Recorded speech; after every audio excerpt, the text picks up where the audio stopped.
Alright, I'm gonna put the new record. Bard finds Long Ride Home. A classic backed by popular demand. This is Long Ride Home by the Barn Finds. Okay. Fortunately, that wasn't the last record, which is kind of weird. Guess I still need to do the hang-ups. So let me play that one real quick. There's gotta be more in the basement to show us who Clive is targeting. And if that's the case, we can get ahead of him. Stop the killings before they can happen. Forrest, we need to go back down. By we, you mean me, right? Yep. Like I said, I need to handle all these calls. Maybe start with that creepy mannequin room you mentioned before. I still have a lot of questions about those, by the way. Me too. Alright, well. Let's go. Back down into the creepy basement we go.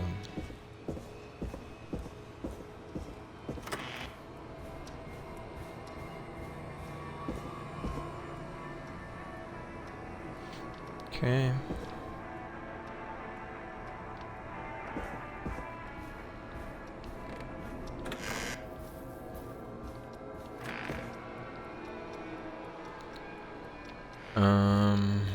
Gotta go over here. Oh, this place looks like crap.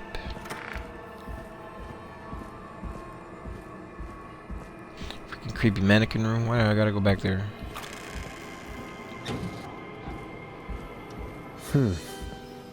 A key? Was this always here? I must have missed it when I brought everything upstairs. Bro. Basement storage. Alright, time to explore more of the creepy basement, I guess. I'm like, damn, man.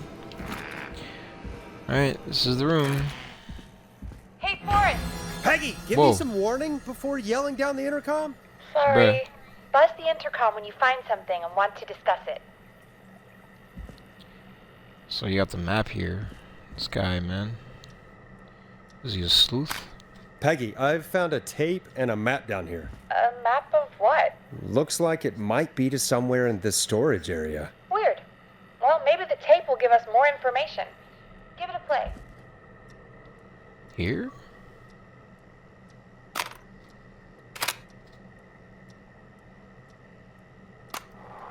George Barrow, 1968. That's when this all began for me. Follow the maps, find the tapes. I'll be waiting. Wait. George Barrow? We all heard that he drowned after a night out drinking. Was it actually Clive? Has Clive really been the whistling man for that long? He says I need to follow the maps and find the tapes. I guess that's what this map is about. I think we need to see what else is hidden down here. Be careful, Forrest. Keep looking. Buzz the intercom when you found something. But I mean, that's the same map from upstairs, so what do you mean? What is this? Yeah, let me grab that. This guy's a tinkerer and stuff.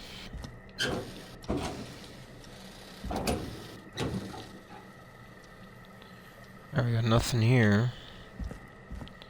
So, let's go in here. Time of autopsy is 7 a.m.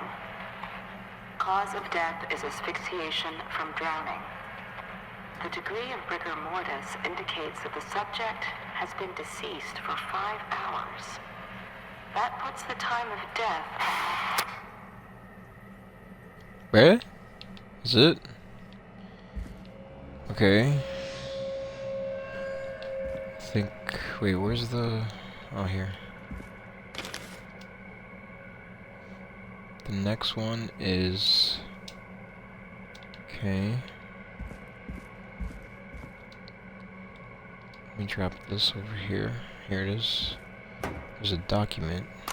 Small lacerations to arms, legs, and face, typically obtained by running through foliage. Severe blistering to the feet, as though the deceased had been running without stopping. Bro, these tapes were weird. Alright. Alright, I didn't want to throw it there. This looks useful. Let's see, Police Department, Town of Gallows Creek, case number 983A56, date of report 3rd September 1968, prepared by Sheriff J. Matthews. Detail report, at 4 a.m. a call was received from a jogger, a Miss Sandra Sharp, reporting that a body had been found washed up in the reservoir. I drove out to investigate and was able to identify the body at the scene as that of George Barrow. I contacted the coroner's office and then the boy's parents. They informed me that they had not seen him since 7 p.m. on the 2nd. Okay. Nope. Come back. I'm just gonna drop that here. Let's find the next one. Let's go over here. And then here. Nothing there. Nothing here. I think the next one's over here somewhere. This is creepy, man. Alright, here's another one.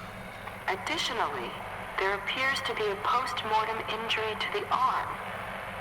It looks like it was trapped in a car door. Okay. Okay. Nothing down here. Where's the next photo, though?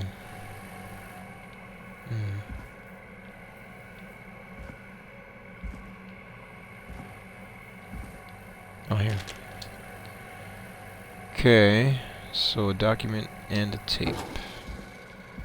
And the next one.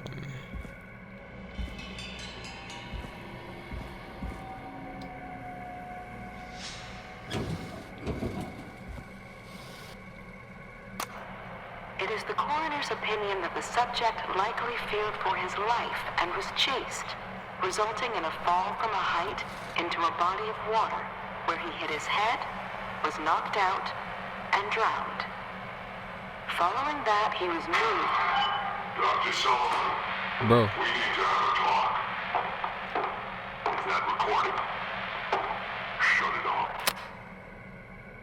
That would sound like Clive. Alright, the next one is on a table. Now this has to be important. Whoops. Let's see. Report of investigation by county medical examiner. Name of deceased, George Barrow. Time of death, 9/2/68, approximately 9 p.m. The deceased is a Caucasian male, age 18. The cause of death is established to be drowning, as shown by the signs of asphyxiation. See Section 2, Paragraph 4 for more details. Abrasions were found on the knuckles, likely from getting into fights in the past. Matches with known history of the deceased being aggressive. No other injuries were observed. And from the coroner's opinion, there is no evidence of foul play. Additionally, the preliminary toxicology report indicates that the deceased had a high level of alcohol in their blood. It is of the coroner's opinion that the deceased went swimming while intoxicated, resulting in his drowning. Date 9/3/1968, time 7 o'clock. Examiner Virginia Sullivan. I'm sorry I made you do this, Virginia. Okay. And then the next one's over here. On top of each other. Scare the creepy hour.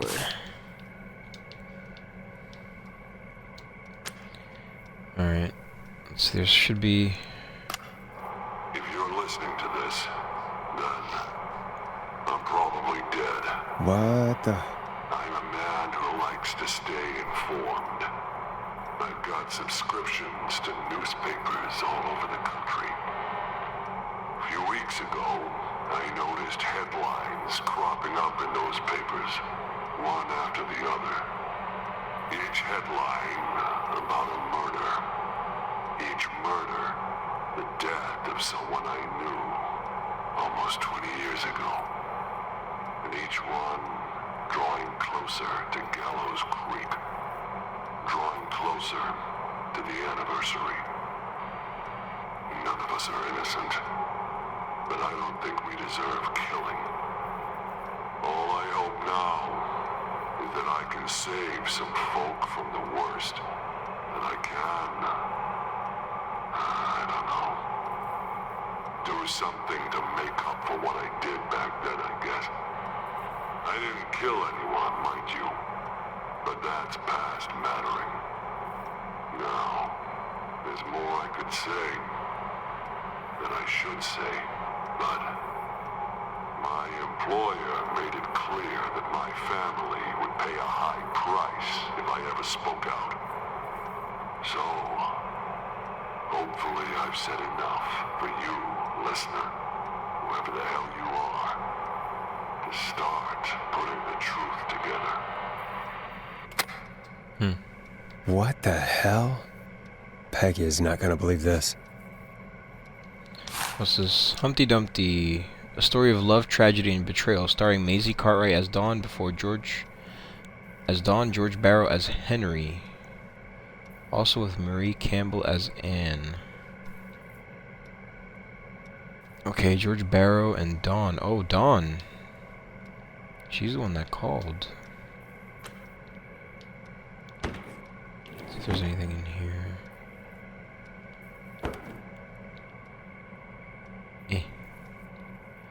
Damn, man.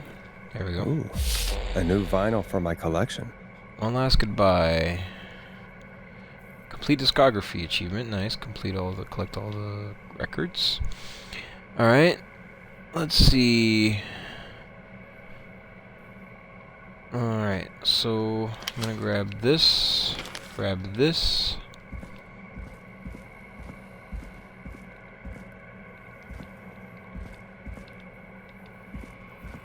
Just make sure.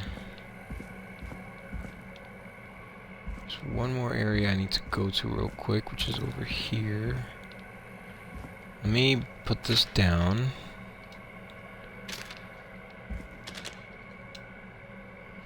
We got delivery note, shipping date 2nd September 1987, shipping from Startling Security, delivered at installation, security alarm system model 4000, St. Gabriel's Hospital, 87 McCready Street, delivered, installed, number 1030. Christine's Gas and Repair, 55 Thornside Road, delivered and installed, number 1031. Roller Ricky's Roller Rink, 6 Romero Street, delivered and installed, numbers 1032. Woodside Apartments, 42 Carpenter Avenue, delivered but not installed, unable to install, require new parts, new installation, date 17th of September, number 1033. KFAM Radio Station, 16 Mason Street, delivered but not installed, client opted for manual installation, number 1034. Okay. And then, is there anything else here? Doesn't look like it. What's this? System overview. Important. When entering codes and commands, sequential key depressions must be made within 4 to 5 seconds of one another.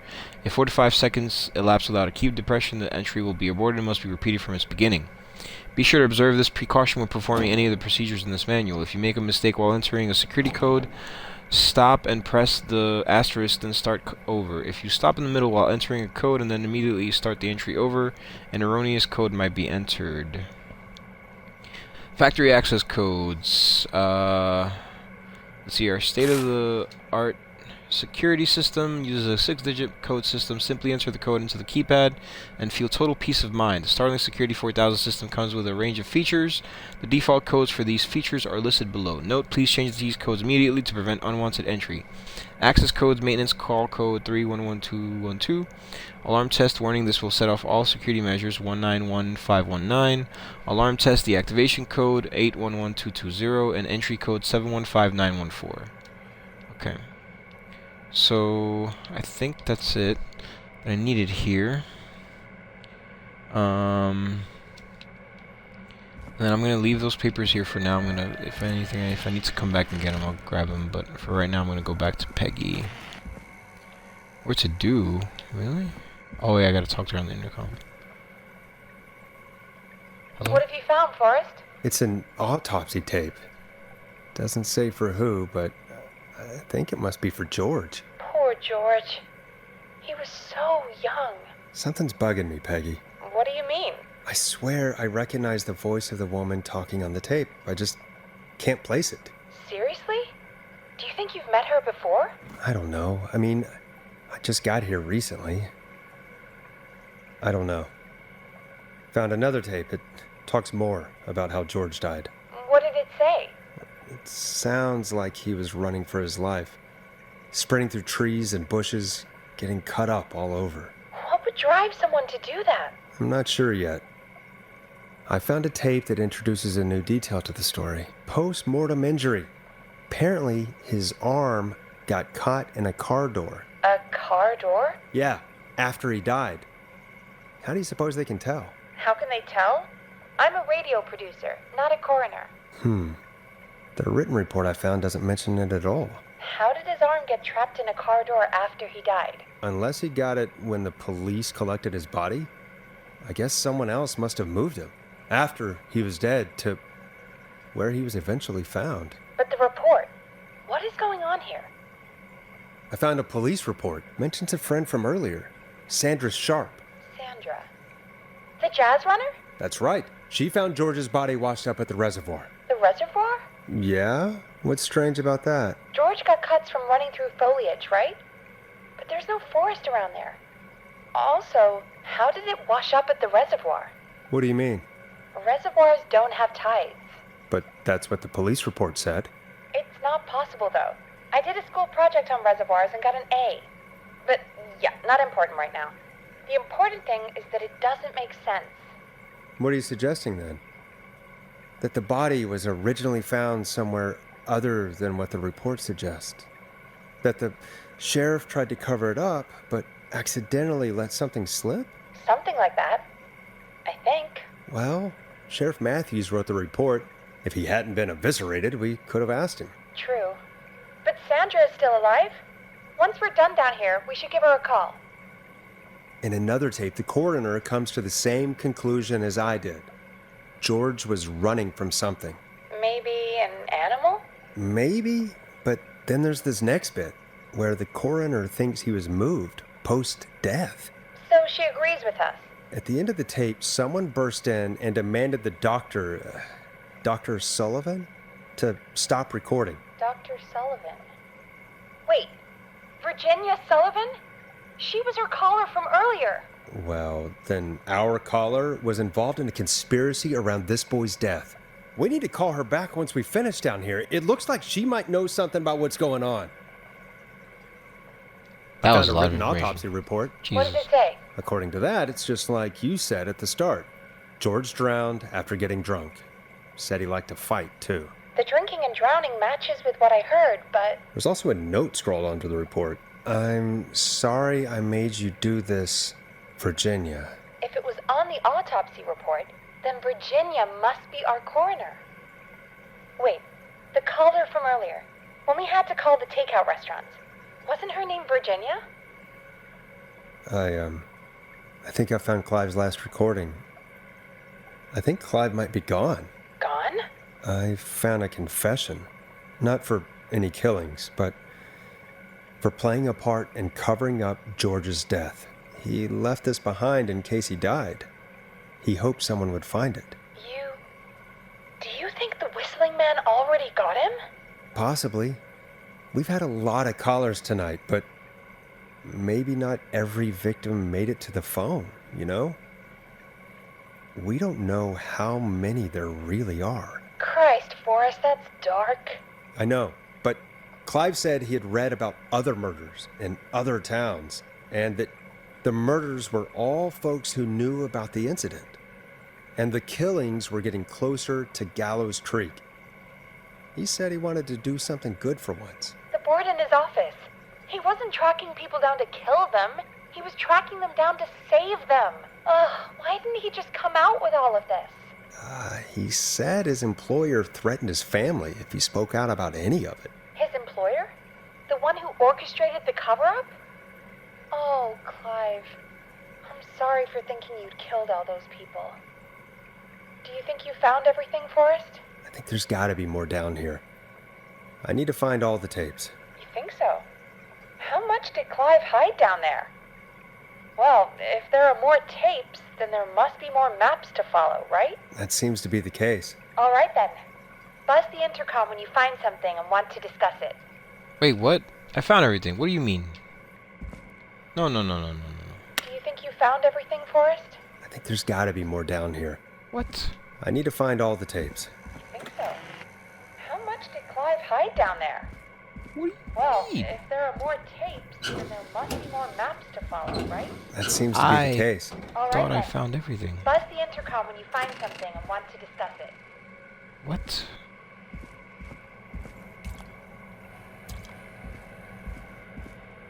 Nah, man, that can't be it.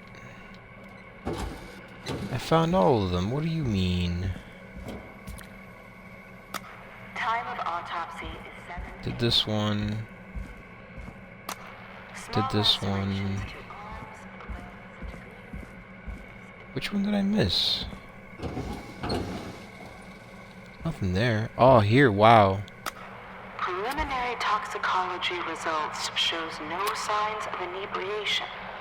However, a high amount of cortisol was found, Damn it. indicating elevated levels of stress in the immediate moments before death. Okay. Literally missing just one. That sucks.